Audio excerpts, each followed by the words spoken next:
Hi folks, and welcome to my review of a very interesting little game that's been sent to me for review recently, and just released on Steam as well, called The Deed Dynasty. And yep, right, stop right there before you're about to turn off thinking that the graphics look terrible. This is not the sort of game that relies on fancy graphics or fast action gameplay.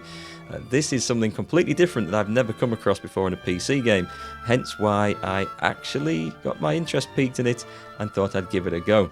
Basically, in this game you play a murderer. You have to commit the foul deed and lay the evidence at somebody else's feet, or at least make it look like it was nothing to do with you.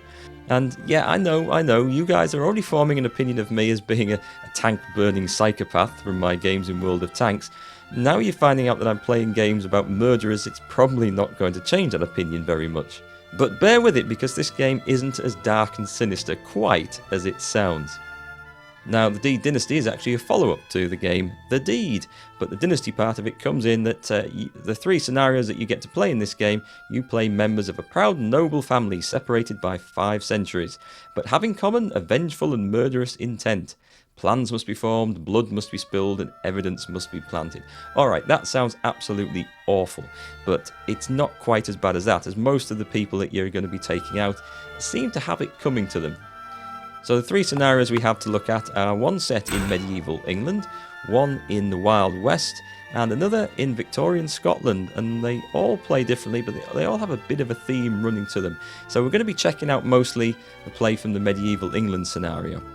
In this scenario, you play a chap who grew up without a father and a stepfather when you were a little boy, run off with your mother's fortune after just marrying her and left her to die penniless and ill. Not very nice, so you swore on your mother's deathbed to take revenge. Well, hence 20 years later, here you are, in said lord's castle. He's made quite a name for himself, whereas you haven't. Now, it's not a game of action trying to kill people by hacking their heads off. It's more a game of plot and intrigue and adventure and conversation and puzzle, I think is probably the best way to put it. Each scenario is quite small in size, but there's lots of different possibilities in the ways that it can end, and each one can play out very differently. There's yourself, and there's the target in the scenario to be taken out, and there's several NPC characters, usually about 6 or 7, and the idea is to talk to all them, to dig up a bit of history about themselves and the target, and the other people sharing the house or the dinner party or whatever it happens to be, and basically try and get some motives turned up without making yourself sound really suspicious. Because if you're going to frame someone, it's not just as simple as taking their dagger and planting it at the scene of the crime.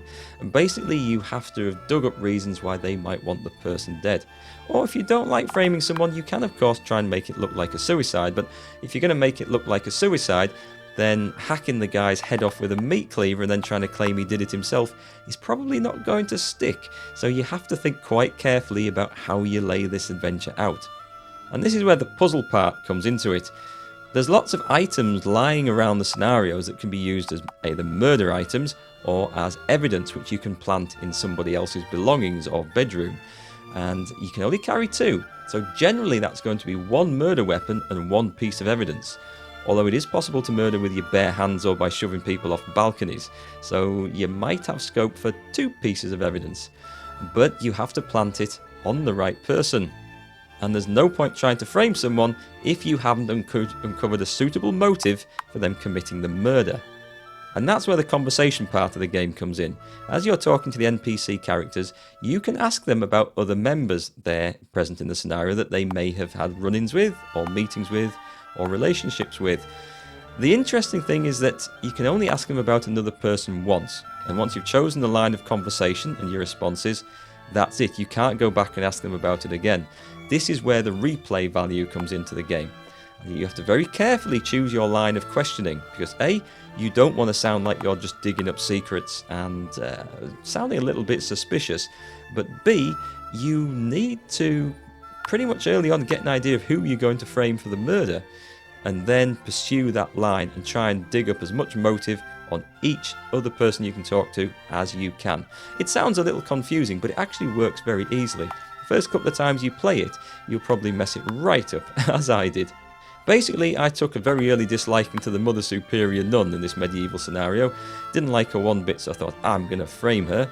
So I found out that she was a herbalist, quite up on plants and stuff, and I thought, aha, there's some poisonous plant in the garden, which there is. I'll poison the guy off with that. Brilliant. I also found a love letter from the Lord to the serving girl, telling him he was bedding her. I thought, I'll plant that in Mother Superior's little church bag that she carries around with her. Sorted. And I thought, brilliant, dead simple, got it sussed. Only it didn't quite work like that, because I didn't follow the right conversation responses to try and dig up any more evidence on her.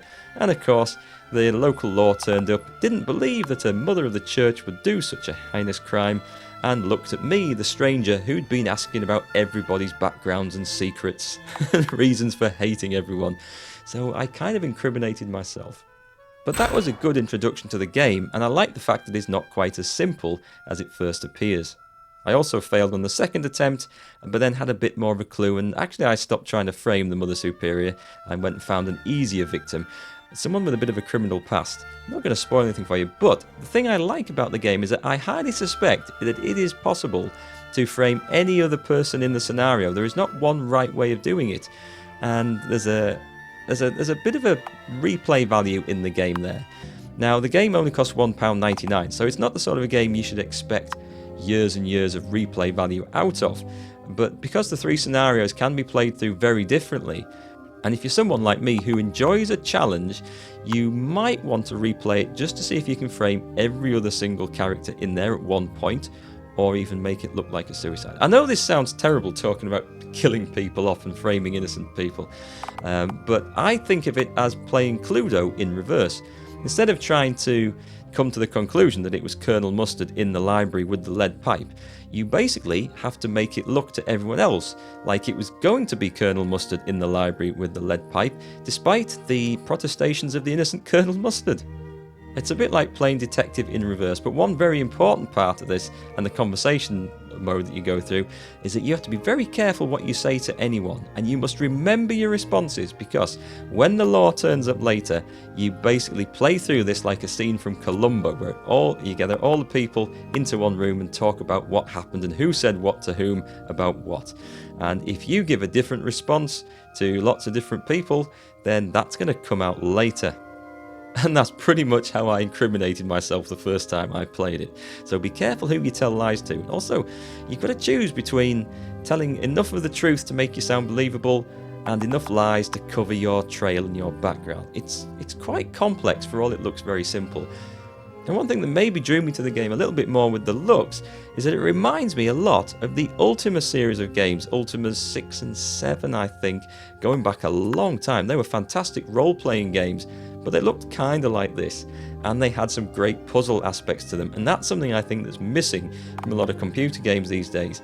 Puzzles these days tend to be just pick up an object and use it in the right location, and I like the old days where you had to really think about stuff, use your brain, use your logic and plan ahead, and some games were really frustrating and the puzzles were too hard. But it was a challenge, and I like that, and I think that is lacking from a lot of games that you see today. The Wild West scenario is very similar as well. I love the theme music going on in the background. It's got a nice sort of feel to it. And the Victorian Scotland scenario, that is very difficult to actually play because you kind of have to frame one of your family members, and there's none of them really that you think deserve to be bumped off or framed. So that's quite a tricky one. Now, the only real issue I have in the game is the longevity of it and the replayability, because every time you play a scenario, the people are in the same positions, the murder items are always the same and in the same locations, and the evidence is the same. It doesn't move around. The only thing that changes are the conversation options, and that depends on how you approach them. But they are repeatable, so if you play through scenario once and find that one character gives you a particular load of conversation that you want to use again, you can repeat those same options and get that back. The replayability of the game is only in the challenge that you might find in trying to frame any particular different character in each scenario. But it does lead to different endings. However, for £1.99, which is more than the cost of a pint of beer, I think you'll get more than your money's worth out of this than you would out of a drink down the pub. So that's my take on the Deed Dynasty. It's a puzzle game quite unlike anything I've seen before, and I did worry that when I started playing it that I was going to find it a bit too dark and sinister and distasteful, but it's not quite like that. It's more like playing a detective game in reverse, if that makes sense. You are setting up or finding the motives and lining them up for the action to take place, rather than just trying to hack someone to pieces. It's different to many games we see these days. The puzzle element is certainly something that is lacking among modern PC games. Anyway folks, definitely one for all you psychopaths or would-be detectives out there. That's it for now. Hope you found it interesting. Thanks for watching, and I'll catch you next time.